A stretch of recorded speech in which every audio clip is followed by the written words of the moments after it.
Hello, welcome to my YouTube channel. कसे आहेत सगळे? हा माझा यूट्यूबवरचा फर्स्ट व्लॉग आहे. सो आम्ही निघालोय रत्नागिरीला फिरायला. ॲक्च्युली आमचं खूप दिवसापासून प्लॅन होतं की कुठेतरी एक ट्रिप काढायची, पण काय कारणामुळे ते शक्यच होत नव्हतं. खरं सांगायचं झालं तर आहे ना, तनिष्क झाल्यापासून आहे ना खूप फ्रस्ट्रेट आणि चिडचिड झाली होती मी. त्यामुळे आहे ना म्हणजे कुठेतरी ब्रेक पाहिजे होतं मला, म्हणून आमचं खूप दिवसापासून प्लॅन चालू होतं कुठेतरी जायचं म्हणून. त्यामुळे काय शक्यच झालं नाही. फिरायला जायच्या आदल्या दिवशीच म्हणजे मिस्टर ऑफिसमधनं लवकर आले आणि बोलले की आपल्याला जायचं उद्या फिरायला. म्हणजे कोकणला जायचं आपल्याला. मला तर आधी वाटलं चेष्टाच करतात, मग म्हणले की नाही खरोखरच जायचं आपल्याला, म्हणून आपण उद्या सकाळी निघूया. माझे मिस्टर बोलले की मी आधीच सगळं बुकिंग वगैरे करून ठेवले, आपण सकाळी लवकर निघूया. कारण खरं सांगायचं झालं तर आमच्या लग्नाला 3 वर्ष झाले, पण आम्ही असं लाँग ट्रिपला कुठेच गेलो नव्हतो. हा माझी फर्स्ट लाँग ट्रिप आहे, त्यामुळे मी खूपच एक्साइटेड होते. मला रात्रीची झोपसुद्धा लागली नाही जायचं म्हणून. मग सकाळी लवकरच उठले 5 वाजता. घरातली कामं वगैरे आवरली. कामं म्हणजे थोडीशीच कामं होती. आणि नंतर घरनंच आम्ही डबा वगैरे घेतलेला जेवणाचं, कारण बाहेर कुठे पैसे घालवा आणि बाहेर काय भेटते वगैरे.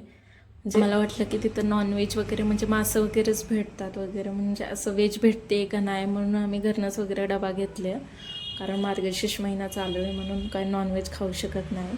मग घरूनच डबा घेतला आम्ही, मस्तपैकी गाडीत एन्जॉय केला आम्ही. हे बघा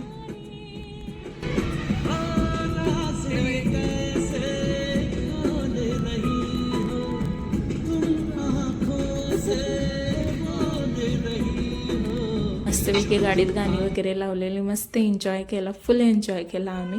त्यानंतर ना आम्हाला रस्त्यावर एवढे खोल डोंगर असं भेटत होते ना, म्हणजे बघून अशी भीती वाटत होते आम्हाला. ते खूपच खोल होते. त्याचा व्हिडिओ वगैरे घेतला आम्ही. त्याच्यानंतर ना आम्ही रूम काय आधीच बुक करून ठेवली होती. त्यानंतर आम्ही गेलो रूमवर. रूम पण अशी भारी होती ना, भारी फील होत होतं. म्हणजे पाहिजे अशीच रूम भेटलेली आम्हाला. मस्तपैकी आम्ही जेवण वगैरे केलं, डबा आणलेला तेच जेवण आम्ही केलं.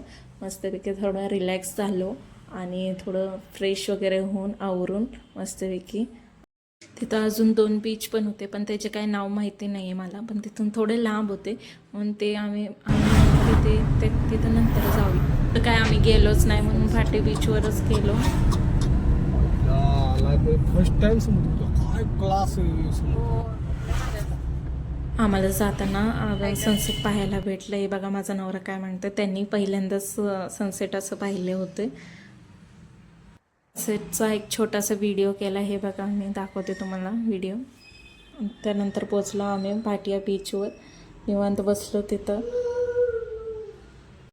वाळूवर सगळे असं काही ना काय काढत होते, म्हणून मी म्हणलं मी पण काहीतरी काढते, म्हणून ए आणि टी काढत होती. एचा आशिष माझ्या नवऱ्याचं नाव आणि टीचं तृप्ती आणि तनिष्क माझ्या मुलाचं आणि माझं नाव असं काढलं आम्ही. त्याच्यानंतर ना तिथं उंट पण होते, त्याला बोलले बसूया आपण, ते घाबरत होते खूपच. त्यानंतर ना आम्ही असंच फिरलो वगैरे आणि नंतर ना आम्ही थोडीशी भूक लागलेली म्हणून आम्ही म्हटलं की भेळ घेऊया 1 प्लेट. ते खाल्ले मस्तपैकी. आणि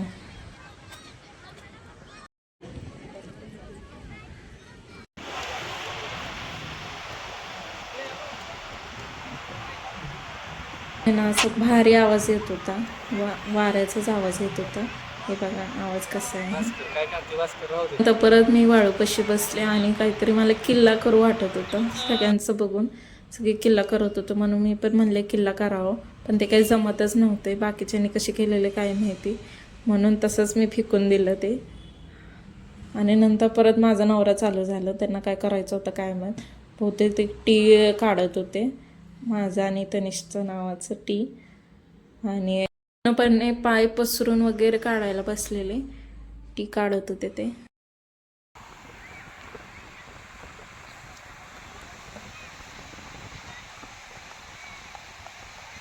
फायनली त्यांचा टी काढून झालेला आहे. बघा तुम्ही कसा दिसतोय टी, मस्त दिसतोय ना. तर पाण्यात चालायला खूप भारी वाटत होतं. थंडी वगैरे काहीच नव्हती, म्हणजे गरम होत होतं मला खूपच. आणि असं पाण्यात चालायला खूप भारी वाटत होतं. संध्याकाळची वेळ होती, 6 वाजलेले.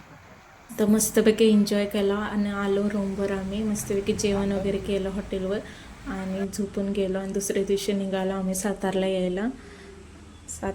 तुम्हाला हा माझा व्लॉग कसा वाटला, जर आवडला असेल तर प्लीज सबस्क्राईब करा, लाईक करा आणि आता भेटू पुढच्या व्लॉगमध्ये. Thank you, bye bye.